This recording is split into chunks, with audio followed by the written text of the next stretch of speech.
আমাদের আরেকটা প্রজেক্ট কাজ হচ্ছে গাবতলী এবং আমিন বাজার। আমাদের কাওরান বাজারে বেসিক্যালি কোনো মার্কেটই থাকবে না, আলটিমেটলি সকল মার্কেট এখান থেকে রিমুভ হয়ে যাবে। এটা আজকে যেটা করতে আসছিলাম সেটা হচ্ছে একদম এই প্রথমে একটা মার্কেট সিলগালা করতে আসছিলাম। ব্যবসায়ী সমাজ যেটা বলেছে সেটা তাদের রিকোয়েস্ট করেছে, তাদের সাময়িক সময়। আমরা যদিও গত মাসের 13 তারিখে রেজুলেশন করে তাদেরকে জানিয়ে দিয়েছিলাম 7 দিনের জন্য, অর্থাৎ গত মাসের 20 তারিখে ওনাদের চলে যাওয়ার কথা ছিল, কিন্তু ওনারা জানেন না।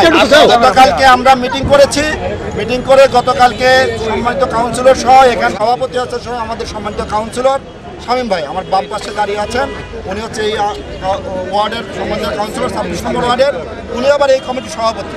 উনি সার্বিক বিবেচনায় 2 সপ্তাহ সময়, অর্থাৎ আমরা 25 তারিখ পর্যন্ত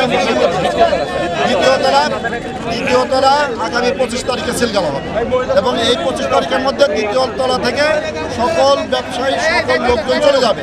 এই দায়িত্ব কথা শেষ করে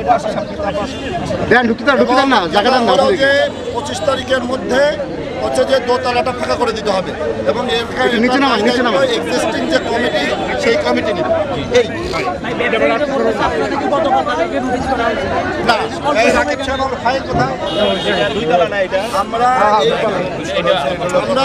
আমরা মিডিয়ার সামনে জানাতে চাই, এটা হলো যে এটা হচ্ছে 2010 সালে হচ্ছে যে এটা হচ্ছে যে জানানো হয়েছে, একবার 2019 সালে জানানো হয়েছে। এই 2019 সালে জানানোর পরে গত হলো যে গত 14/1/19 বিভাগীয় গত 5 মাসে 5 বার জানানো হয়েছে। এটা যদি কেউ বলে থাকে জানে না, এটা ভুল বলেছে। আমার কাছে সকল ডকুমেন্ট আছে, বারবারই জানানো হয়েছে, ঠিক আছে, এটা বারবারই জানানো হয়েছে। আমি শেষ করি কারণ বাজার কতগুলি টোটাল দোকান আছে, স্থায়ী কতগুলি, অস্থায়ী কতগুলি, টোটাল মার্কেট শুধু এটা না, কিচেন মার্কেট থেকে শুরু করে অন্যান্য যে সকল মার্কেট আছে সকল নেতৃবৃন্দ জানে কাওরান বাজার এখানে থাকছে না। এটা কিন্তু আজকে নতুন, এটা আজকে নতুন না, এটা মাননীয় প্রধানমন্ত্রীর নির্দেশনা কাওরান বাজার রিমুভ হবে এখান থেকে। সুতরাং এটা কিন্তু কাওরান বাজার রিমুভ হবে, এটা কিন্তু সবাই জানে। আমরা পর্যায়ে এখানে কিন্তু উচ্ছেদ করতে আসি না, এখানে আমরা পুনর্বাসন করেই কিন্তু আপনাদের শোনাবো এবং সেই প্রক্রিয়া কিন্তু আছে। সবার আগে যেটা বলা হচ্ছে সেটা হলো যে এখানে আমরা হচ্ছে জীবন আগে আমাদের আজকে যে ভবন যদি হঠাৎ করে ভেঙে পড়ে, আপনি দেখেছেন ভবনের বাইরে থেকে ফাটল দেখা যাচ্ছে, ভবন হঠাৎ করে ভেঙে পড়লে এখান থেকে কিন্তু কেউ বের হতে পারবে না, যখন কিন্তু জানমালের ক্ষতি হয়ে যাবে।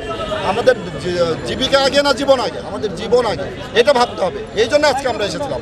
তারপরে ব্যবসায়ী সমাজ যেহেতু এখানকার নেতৃবৃন্দ দ্বারা দায়িত্ব নিয়ে কথা বলেছেন, আগামী 25 তারিখে আমরা আবার আসবো, দোতলাটা 25 তারিখে সিলগালা হবে।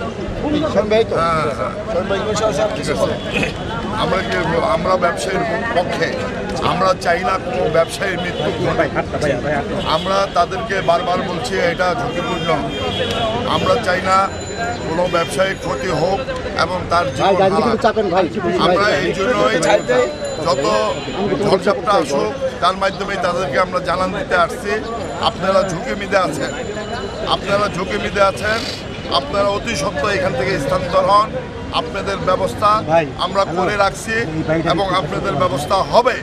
100% আমরা পুনর্বাসন না করে একটা ব্যবসায়ীকে কারণ বাজার থেকে আমরা সরাবো না।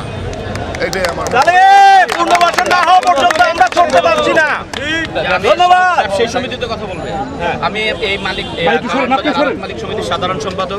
আমাদের বক্তব্য ব্যবসায়ীদের পক্ষে যেহেতু প্রতিনিধিত্ব করি, আমাদের বক্তব্য একটাই, এখানে জনাল স্যার আছেন এবং শামীম ভাই আছেন। শামীম ভাই আমাদের অভিভাবক, আমাদের মাননীয় মন্ত্রী মহোদয়েরও নির্দেশনা যে আমাদেরকে যদি আলাপ আলোচনার মাধ্যমে সঠিকভাবে পুনর্বাসন করা হয়, আমরা এই উন্নয়নের সাথে একমত, কিন্তু আমাদের সাথে আলাপ আলোচনা করেই সিদ্ধান্ত করতে হবে যে আসলে আমরা কোথায় যাব, আমাদের সিদ্ধান্ত করতে হবে। এটাই আমার আসল আবেদন। এবং শামীম ভাই, আপনি আমাদের অভিভাবক, জনাল স্যার আপনিও জানেন, আপনিও মেয়র মহোদয়কে এই বিষয়টা ক্লিয়ার বলবেন যে আমাদের সাথে আলাপ আলোচনা করে যেন সিদ্ধান্ত করি।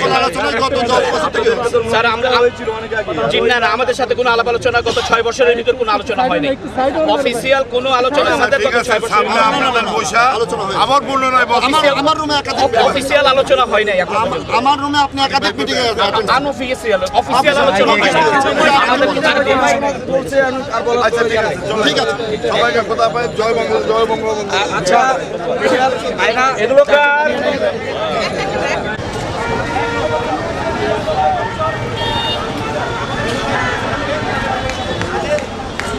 বন্ধ করে শুরু তো লাভ হবে না। আপনার বিল্ডিং খারাপ, এটা তো আপনি দোষ, আমার না। আমি তো আর ভাঙিয়ে দেবেন, আপনি এটা ভাঙিয়ে দেবেন বা তালা দিয়ে দেবেন, আমাকে অন্য জায়গায় প্রোভাইড করে দেবেন না। আমাদের 100 বছরের অ্যালটমেন্ট দেন নেই। কোথাও আমরা অপশন দিয়েছিলাম সাইদাবাদে, গাবতলীতে, এখানে ওনারা আলোচ করছে। এটা 2-3 বছর আগের কথা, এর মধ্যে কোনো খবর নাই। 1 মাসের মধ্যে বরাবর থেকে দিয়ে তালা দিয়ে দেবে। তালা দিলে এই অবস্থাটা কি হয়? আমরা কোথায়? আমাদের আমাদের এলোটি এলোটি হইলে আমাদেরকে আরেক জায়গায় দিবেন, দিয়ে আমাদের কাগজ দেন। এখন যদি না সরি তখন আপনার আইনের ব্যবস্থা, এইটাই কথা। আপনার বিরোধিতা করছেন কেন? পর্দার অন্তরালে থেকে আমাদের খেয়াল উচ্ছেদ করে দিব, সরিয়ে দিব। কেন দিব? কি দোষ আমাদের? আমরা তো সরকারের খাজনা, ট্যাক্স এবং বিদ্যুৎ বিল, পানির বিল সম্পূর্ণ পরিশোধ করতেছি মাসের মাস। সমস্যা ওখানে না, তো সমস্যা হচ্ছে ভবনটি ঝুঁকিপূর্ণ। ভবনটি ঝুঁকিপূর্ণ না, বুয়েট টেস্ট করছে, বুয়েট কিন্তু ঝুঁকিপূর্ণ বলে নাই, বলছে যে এটা মনে করেন একটু হয়ে গেছে, চুনকাম নষ্ট হয়ে গেছে, এটাকে রিপেয়ারিং করে ঠিক হয়ে যাবে।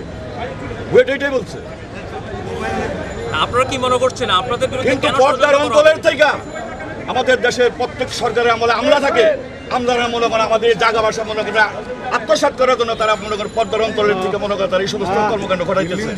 এখন তো 25 তারিখ পর্যন্ত সেই সময় বর্ধিত করা হয়েছে। আপনাদের এখন দেখো আমাদেরকে সিটি কর্পোরেশন নোটিশ দেখো, চিঠি দেখো, এক লোক বসুক, আমাদেরকে ডেকে নিয়ে বসুক, তাদের চেম্বারে আমাদেরকে বসাক, আমরা বলবো আমাদের দুঃখ অভিযোগগুলো বলবো।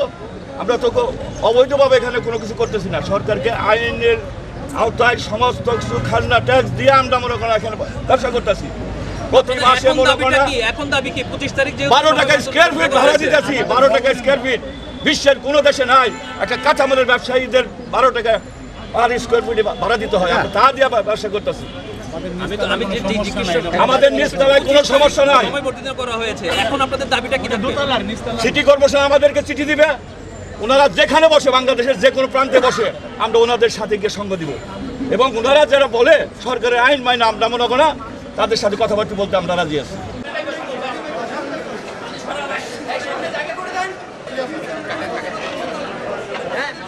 এখন তো আমরা 3 দালা আসলে থাকবো, আমাদের ব্যবসা বাণিজ্য না থাকবে।